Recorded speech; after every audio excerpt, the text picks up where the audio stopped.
Okay, so this is an overview of the African American experience told by Paul McGee, who is now teaching in Xi'an.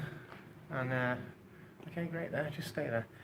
Okay, what is the civil rights movement and why is it important? And why is racism still a factor in modern life? And who was Martin Luther King? Who was Rosa Parks? Who was John Woolman?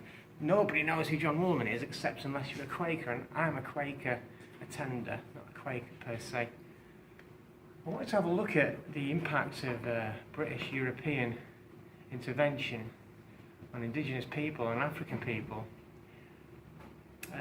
which begins in 1492 when a war criminal, rapist, called Christopher Columbus, subsequently becomes a rapist and a war criminal, called Christopher Columbus, discovers this island, which is now called Haiti Hispaniola, which is off the coast of Florida. And in the next 30 years, the guy wipes out all the indigenous population in the Caribbean, okay? So the indigenous Caribbean Arawak people are all eradicated. There was like 6 million people wiped out by the Spanish, to their eternal shame, I have to say. So then, this begins the slave trade, about 30 years after this first contact here in 1492. So Spain then begins the slave triangle, where they go over to Africa and start paying Africans to get slaves so they can start growing sugar, bananas, fruit, tobacco, cotton, any cash crop they can make in order to sell back to the European market and start creating massive amounts of capital, which is then used to industrialise and urbanise Europe and North America ultimately. If you look at the Sistine Chapel, for example, in the Vatican, all that comes from slave money. I mean, how the hell did a Christian organisation get so deep into human cruelty and human suffering? I'll never know. But Michelangelo, the money that paid Michelangelo to paint the Sistine Chapel came from slavery, okay? The money that came from the New World came from slavery, and it came from eradicating the indigenous populations of the New World, okay? In 1607, the first Africans in British North America begin to be enslaved, okay? So this is the start of the slave triangle as an industrialised process, which ends up depopulating West Africa. Whole cultures and whole languages are eradicated by this slave trade, okay? And how many people died? How many people died? Well, it could be 20 million, it could be more, it could be 40 million, we'll never know, because what we do know is that for every African that was put into a slave ship and put into these terribly cramped and disgusting and unhygienic conditions, many of them died of dysentery. So there's about a third of every African that ended up in Africa and then was put into this terrible slave system. About a third of them died along the way, okay? Yeah.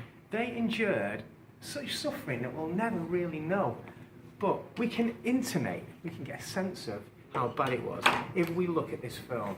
Now this is by the way, this blog is going out to Chinese A-level students to give them a sense of a global sort of cultural sense, okay? So look at this film called 12 Years a Slave, and this is written and directed by an African-American voice, okay? So 12 Years a Slave.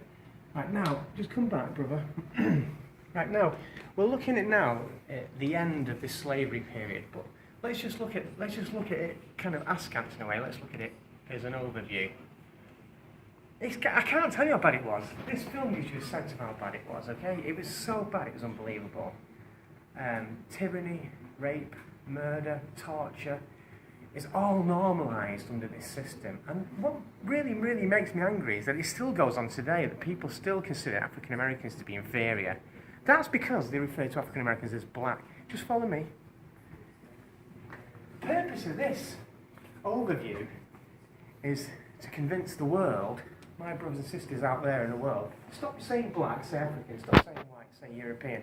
If you say I'm white, it gives me a subconscious sense of superiority over somebody who's black, okay? I'm not superior or inferior to anybody. I'm equal to every human being on this planet, okay? And we're all equal to each other. And we can all be geniuses, we can all be Einstein, we can all be Bill Gates. All we need is access to brilliant education, soulful education, excellent education, which has got to be soulful, which is what happening is right now. I'm giving you my soul, because I want to build a world based on friendship and freedom and equality. Okay? And for that, we need to get our heads around a free market system and a socialist system integrating with each other, okay? Not a capitalist system, a free market economic system with a socialist system. We need to care about our brothers and sisters. Let's just go back now to, this is a tribute way to John Woolman, who was a Quaker. Come follow me. Just stand over here, brother.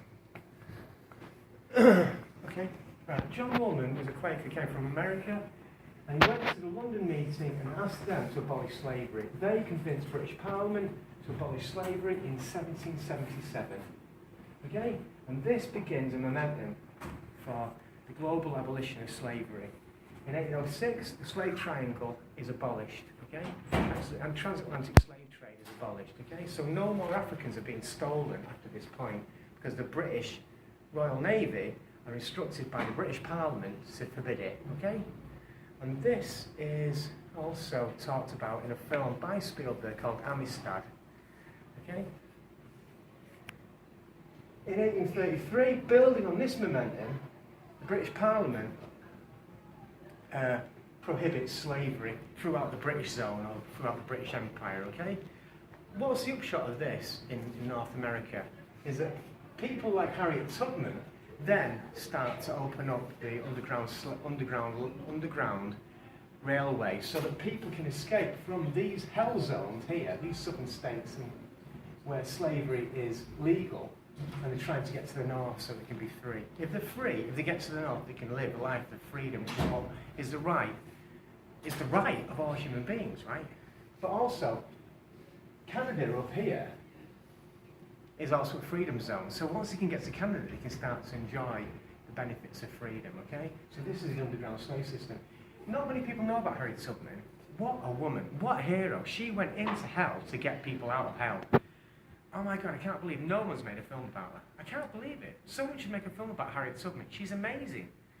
Okay, so you've got this growing global consensus against slavery.